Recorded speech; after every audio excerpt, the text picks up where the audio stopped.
তারাপদ রায়ের ছোট গল্প বাড়ি ভাড়া। আজকাল আর কেউ হয়তো বিশ্বাস করতে চাইবে না, কিন্তু এই কলকাতা শহরেই একদা প্রায় বিনা আয়াসে বাড়ি ভাড়া পাওয়া যেত। তখনকার শহরতলি ঢাকুরিয়া বা দমদমেই শুধু নয়, শ্যামবাজার এবং ভবানীপুরে, এমনকি নতুন গড়ে ওঠা বালিগঞ্জে বা নিউ আলিপুরে বাড়ি খুঁজে পাওয়া কঠিন ছিল না। সুন্দর খোলামেলা দক্ষিণমুখী বাড়ির দোতলার রেলিংয়ের অথবা একতলার বারান্দার নোটিশ বা সাইনবোর্ড লাগানো থাকতো, টু লেট, অর্থাৎ ভাড়া দেওয়া হবে। বাড়িগুলো অধীর প্রতীক্ষা করতেন ভাড়াটের জন্য। হবু ভাড়াটেকে কোণে দেখানোর মতো যত্ন করে খুঁটিয়ে খুঁটিয়ে বাড়ি, পাড়া ও প্রতিবেশীর গুণাবলী বর্ণনা করতেন বাড়ির মালিক। সেই সব চমৎকার দিন কবে শেষ হয়ে গেছে। এখন এই শহরে একটা বাড়ি ভাড়া পাওয়া অসম্ভব। বাড়ি, ফ্ল্যাট, এমনকি ছোট এক চিলতে ঘর, গ্যারেজের উপরে দমবন্ধ অন্ধকার কুঠুরি, হাজার ছুটোছুটি ধরাধরি করে মাথা গোঁজার সামান্য জায়গাও এখন আর পাওয়া যায় না। সেই সব দিন নিয়ে দুঃখ করে লাভ নেই, সেদিন আর ফিরে আসবে না।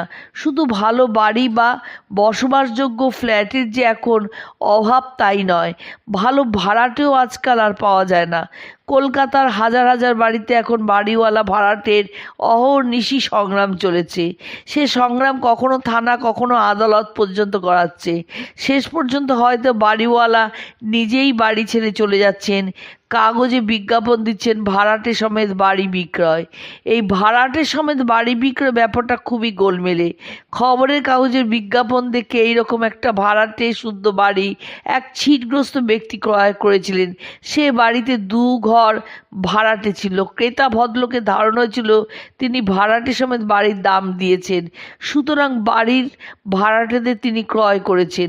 সবচেয়ে বিপদ হয় যখন এক ঘর ভাড়াটে উঠে যাচ্ছে, তখন তিনি তাদের খুশি না হয় সেই ভাড়াটেদের বাধা দিয়েছিলেন চলে যাওয়ার। বলেছিলেন, তোমাদের শুদ্ধ এই বাড়ি আমি কিনেছি, এই বাড়ি ছেড়ে কোথায় যাচ্ছ তোমরা? তবে সব বাড়িওয়ালা উপরের আখ্যানের ভদ্রলোকের মতো নন। তাদের অধিকাংশের বিচার বিবেচনা প্রবল। কথিত আছে, এক ভাড়াটে ভরা বর্ষার দিনে বাড়ির মালিকের কাছে অভিযোগ করেছিলেন যে ছাদ দিয়ে জল পড়ে।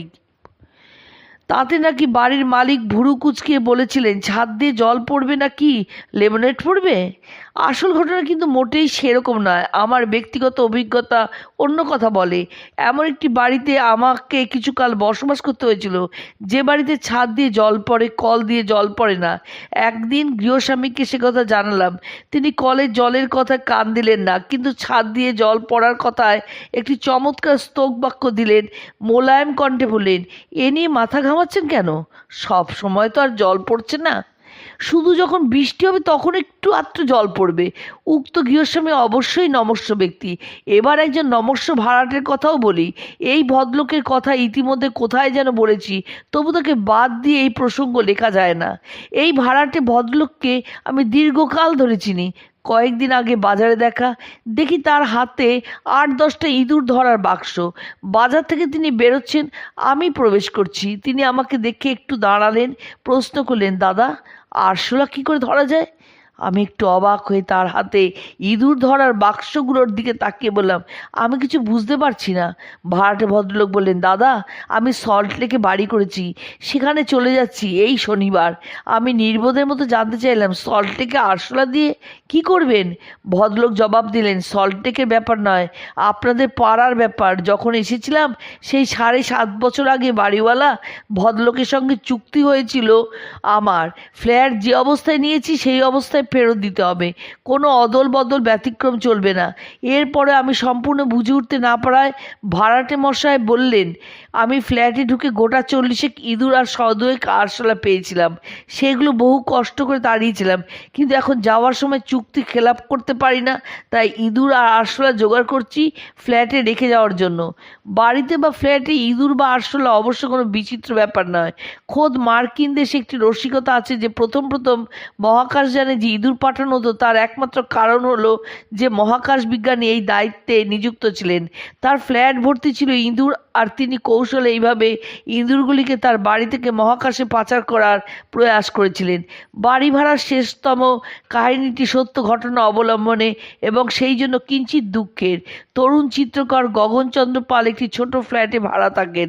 তার নিজের ধারণা তিনি খুব প্রতিভাবান, কিন্তু বোধহয় সেই জন্যে তার আঁকা ছবি টবি তেমন বিক্রি হয় না।